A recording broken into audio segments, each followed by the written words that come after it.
My Antonia Chapter 11. During the week before Christmas, Jake was the most important person of our household, for he was to go to town and do all our Christmas shopping. But on the 21st of December, the snow began to fall. The flakes came down so thickly that from the sitting room windows, I could not see beyond the windmill. Its frame looked dim and gray, unsubstantial like a shadow.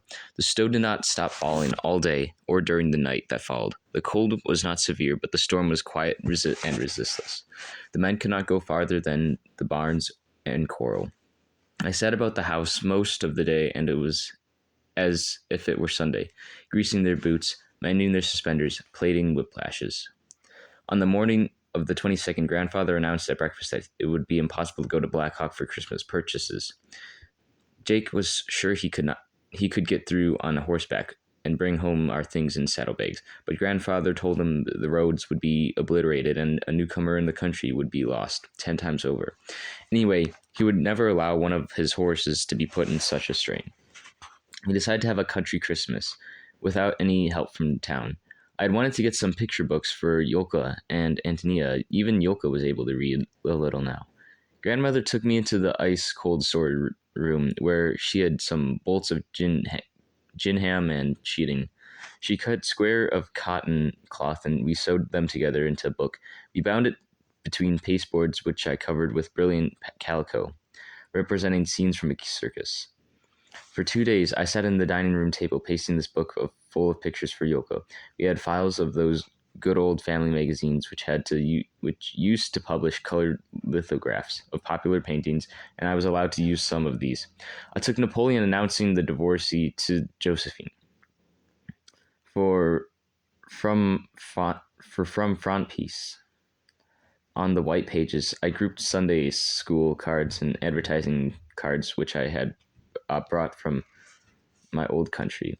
Fuchs got out the old candle molds and made tallow candles. Grandmother hunted up her fancy cake cutters and baked gingerbread men, roosters which we decorated with burnt sugar and red cinnamon drops.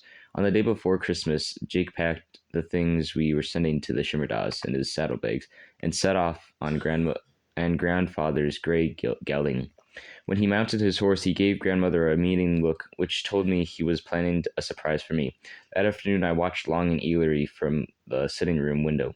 At last, I saw a dark spot moving on the west hill beside the half-buried cornfield, where the sky was taking on a coppery flush from the sun that did not quite break through. I put on my cap and ran out to meet Jake. When I got to the pond, I could see that he was bringing in a little cedar tree across his pommel. He used to help my father cut Christmas trees for me in Virginia, and he had not forgotten how much I liked them. By the time we had placed the cold, fresh-smelling little tree in the corner of the sitting room, it was already Christmas Eve. After supper, we all gathered there, and even Grandfather, reading his paper by the table, looked up with a friendly interest now and then. The cedar was about 5 feet high and very shapely. We hung it with the gingerbread animals, strings of popcorn, and bits of candle, which Fuchs had fitted into the pasteboard sockets. Its real splendors, however, came from the most unlikely place in the world, from Otto's cowboy trunk. I had never seen anything in that trunk but old boots and spurs and pistols, and a fascinating mixture of yellow leather leather tongs, cartridges, and shoemaker wax. From under the lining, he now produced a collection of brilliantly colored paper figures, several inches high and stiff enough to stand alone. They had been sent to him year after year by his old mother in Austria. There was a bleeding heart and tufts of paper lace. There were the three kings, gorgeously apparelled, and the ox and the ass and the shepherds. There was the baby in the manger and a group of angels singing. There were camels and leopards held by the black slaves of the three kings. Our tree became the talking tree of the fairy tale. Legends and stories nestled like birds in its branches. Grandmother said it reminded her of the tree of knowledge. We put sheets of cotton wool under it and for a snowfield, and Jake's pocket mirror for a frozen lake. I can see them now, exactly as they looked, working about the table in the lamplight. Jake with his heavy features so ruddy and molded that his face seemed somehow unfinished. Otto with his half-ear and savage scar that made his upper lip curl so ferociously under his twisted mustache. As I remember them, what unprotected faces they were. Their very roughness and violence made them defenseless.